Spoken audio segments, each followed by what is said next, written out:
Hola, hoy nos metemos de lleno en un texto que cambió bastante cómo vemos la ciencia. La estructura de las revoluciones científicas de Thomas Kuhn de 1962. Vamos a centrarnos en algunas ideas de los capítulos 9 y 10. Porque, a ver, revoluciones científicas, uno piensa en grandes descubrimientos y ya está, ¿no? Pero Kuhn va más allá. Propone algo bastante radical, que la ciencia no siempre avanza sumando poquito a poco, sino a través de rupturas, de cambios de paradigma. ¿Qué es eso exactamente? Efectivamente, la idea es que la ciencia funciona, digamos, a dos velocidades. Está la ciencia normal, que es la del día a día, dentro de un marco aceptado, ¿sabes? Y luego está la ciencia revolucionaria, que es la que rompe ese marco. Nuestra tarea hoy es, desentrañar qué son estas revoluciones para Kuhn, por qué cree que pasan, y lo más intrigante, cómo argumenta que cambian no solo las teorías, sino cómo los científicos ven el mundo. Vale, suena a que hay mucha tela que cortar. Empecemos por el principio.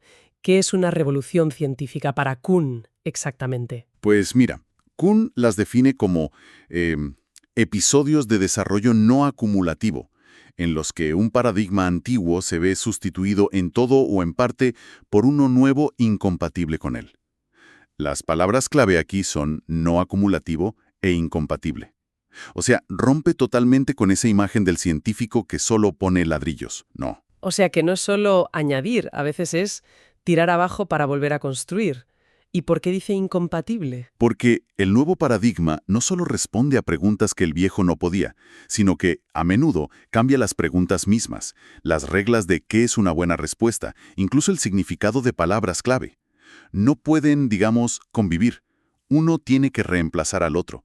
Es como reconstruir el campo entero desde cero, con nuevos cimientos. Y para explicarlo, usa una metáfora que a mí me parece muy potente. La revolución política. ¿Cómo funciona ese paralelismo? Pues señala que ambas, las revoluciones científicas y las políticas, surgen de una sensación creciente de que las instituciones, ya sean las políticas o los paradigmas científicos, pues como que ya no funcionan bien para resolver los problemas más urgentes. Problemas que, a veces, ellas mismas han ayudado a crear o a definir. Y esta sensación de que algo falla suele empezar en un grupo pequeño. Y como pasa en política, esto lleva a que la gente se divida, ¿no? A bandos enfrentados. Exacto.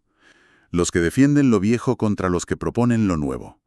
Y aquí viene lo importante de la analogía. En medio de esa crisis revolucionaria, no hay una instancia superior, no hay unas reglas del juego compartidas y aceptadas por todos para decidir quién tiene razón. ¿Por qué? Pues porque las propias reglas dependen del sistema, del paradigma que está precisamente en cuestión. Entonces, si no hay reglas compartidas por encima de la disputa, si no es solo la lógica pura o un experimento que lo demuestre todo, ¿cómo se elige entre paradigmas? ¿Cómo se impone uno nuevo? Aquí es donde Kuhn mete el factor de la persuasión. Los defensores del nuevo paradigma argumentan desde dentro de su visión. Intentan mostrar cómo sería hacer ciencia con sus nuevas gafas, qué nuevos puzzles se podrían resolver. Es un argumento que él mismo reconoce que es necesariamente circular, porque ya presupone parte de lo que quiere demostrar, ¿entiendes? Claro. Pero puede ser muy persuasivo para la comunidad científica.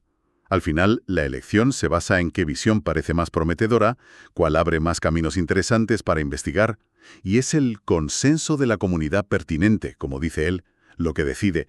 No hay una prueba lógica definitiva que obligue a todos a cambiar. Pero ¿por qué hacen falta estas rupturas? ¿No podría la ciencia ir descubriendo cosas nuevas sin tener que destruir lo anterior? ¿No podría ser todo más tranquilo? Kuhn argumenta que, aunque en teoría quizás sí, en la práctica, históricamente, la ciencia madura no avanza así. La ciencia normal, la que se hace dentro de un paradigma, es súper eficiente para resolver los enigmas que ese mismo paradigma define. Es como tener un manual de instrucciones, sabes qué hacer. Pero justamente por eso es muy difícil que surjan novedades realmente rompedoras, inesperadas. Ah, claro. Y esas novedades suelen aparecer como anomalías, o sea, resultados que no encajan, que violan las expectativas creadas por el paradigma. Cuando esas anomalías se acumulan y la gente no consigue explicarlas dentro del marco antiguo, ahí es cuando surge la necesidad de un marco nuevo, un paradigma nuevo pensado justo para dar sentido a esas cosas raras. Y ese marco nuevo, casi por definición, choca con el viejo. La acumulación pura y tranquila sería lo ideal, pero según Kuhn, en la historia real de la ciencia es la excepción, no la regla. Y aquí es donde la cosa se pone, para mí, realmente interesante. Kuhn se enfrenta a esa objeción típica de que, bueno, a veces las teorías viejas parecen casos límite de las nuevas. El ejemplo de siempre. Newton y Einstein.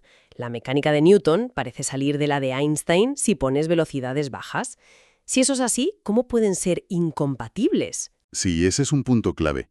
Kuhn dice que esa derivación es espuria. Vamos, que es un poco un espejismo que vemos solo después.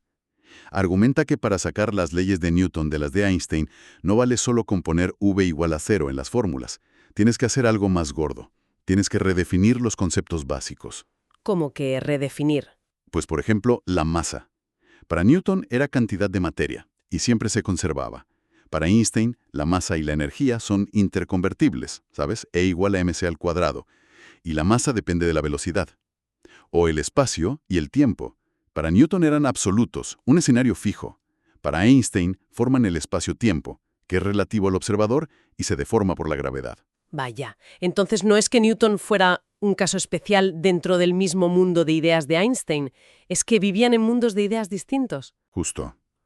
Solo después de que aceptamos el paradigma de Einstein, podemos mirar atrás y decir, mira, las fórmulas de Newton funcionan bien aquí, como una aproximación. Pero los conceptos fundamentales, lo que significan masa, espacio, tiempo, han cambiado radicalmente. La incompatibilidad no es solo de números en casos extremos, es conceptual, de significado. Son, como dice Kuhn a veces, inconmensurables. No puedes traducir perfectamente de uno a otro sin perder algo. Y el cambio va más allá de las teorías en sí. Kuhn insiste mucho en que los paradigmas también dictan qué métodos son los buenos, qué problemas merece la pena investigar y qué se considera una solución científica válida. O sea que cambiar de paradigma puede redefinir lo que es la ciencia misma. Pone el ejemplo del propio Newton, ¿verdad? Así es. A ver, la nueva ciencia del siglo XVII piensa en gente como Descartes, Boyle, en la filosofía mecanicista. Habían luchado mucho por quitarse de encima las explicaciones basadas en cualidades ocultas o esencias. ¿Recuerdas lo de la virtud dormitiva del opio en Molière? Pues eso querían evitar. Todo tenía que explicarse por tamaño, forma, movimiento de piececitas de materia. Pero llega Newton con su ley de la gravedad y habla de una atracción innata a distancia entre partículas.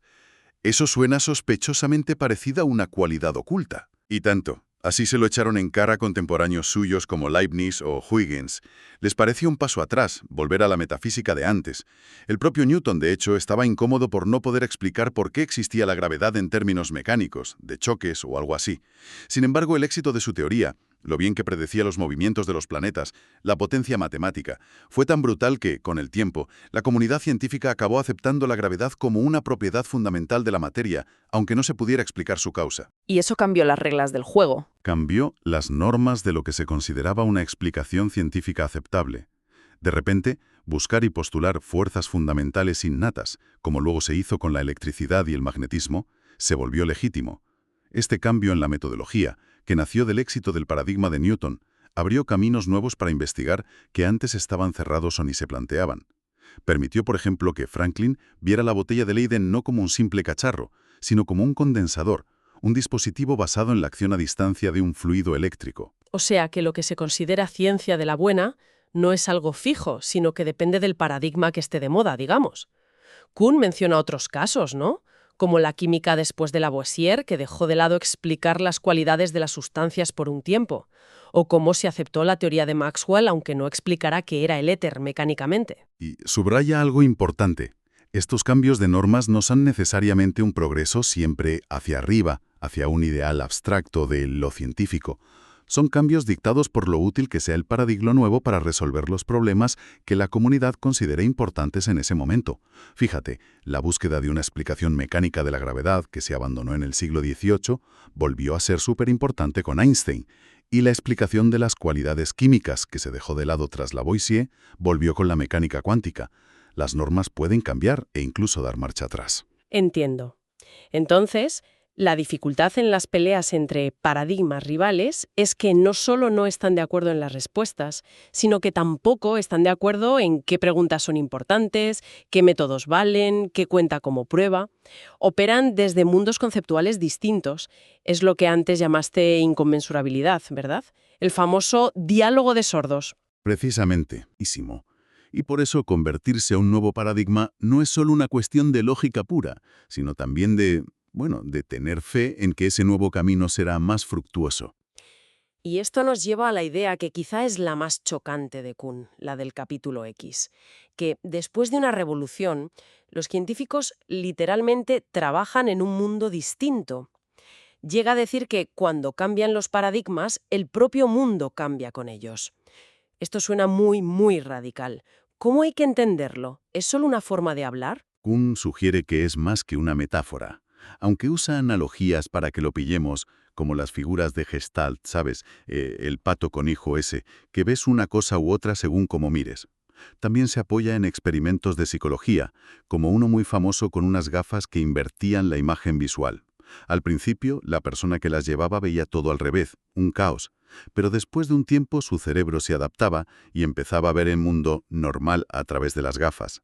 Había ocurrido una transformación en cómo percibía. O el experimento de las cartas de la baraja anómalas, como un 6 de picas rojo. La gente tardaba en darse cuenta o las identificaba mal, porque no encajaban en sus cajitas mentales preexistentes. Vale, esos experimentos sugieren que cómo vemos las cosas no es algo pasivo, que está moldeado por lo que esperamos ver, por nuestro paradigma mental. Pero los científicos no pueden cambiar de visión queriendo, como en un dibujo, ni tienen a un psicólogo diciéndoles «fíjate bien». ¿Cómo se aplica esto a la historia de la ciencia de verdad? Kuhn dice que tenemos que buscar pruebas indirectas, en el comportamiento, en lo que dicen y hacen los científicos. El que se convierte a Copérnico no dice «ahora veo algo distinto en el cielo», sino «antes creía que la Luna era un planeta, pero ahora sé que es un satélite». Esa afirmación esconde un cambio en la percepción, ¿no?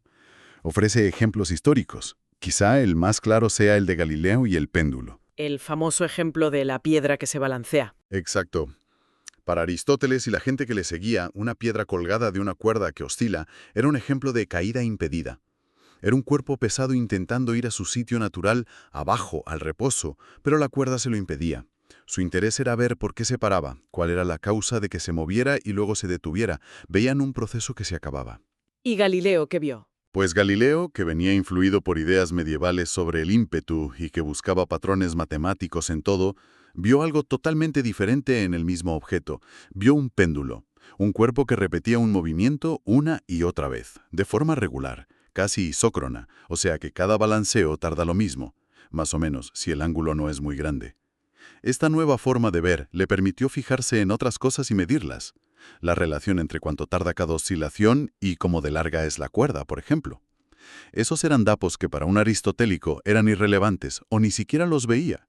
Estaba viendo un fenómeno distinto. Pero la objeción de siempre es, ¿no estaban los dos, Aristóteles y Galileo, viendo moverse la misma piedra? ¿No es simplemente que la interpretaban de forma diferente, pero los datos brutos eran los mismos? Kuhn cuestiona esa separación tan clara entre dato bruto por un lado e interpretación por otro. Primero, dice, los datos que se recogen no son los mismos. Aristóteles mediría el peso, la altura desde la que cae, cuánto tarda en pararse. Galileo midió la longitud de la cuerda, el ángulo, el tiempo de cada oscilación. Son conjuntos de datos distintos porque vieron cosas distintas y se hicieron preguntas distintas. Segundo, el cambio de visión no suele ser una reinterpretación paso a paso y lógica, se parece más a un cambio de gestalt, como un clic, un destello de intuición que de repente te hace ver todo de otra manera. La interpretación detallada viene después, ya dentro del nuevo paradigma. Es como ponerse unas gafas nuevas. Ves la misma habitación, pero todo parece diferente. Tiene sentido.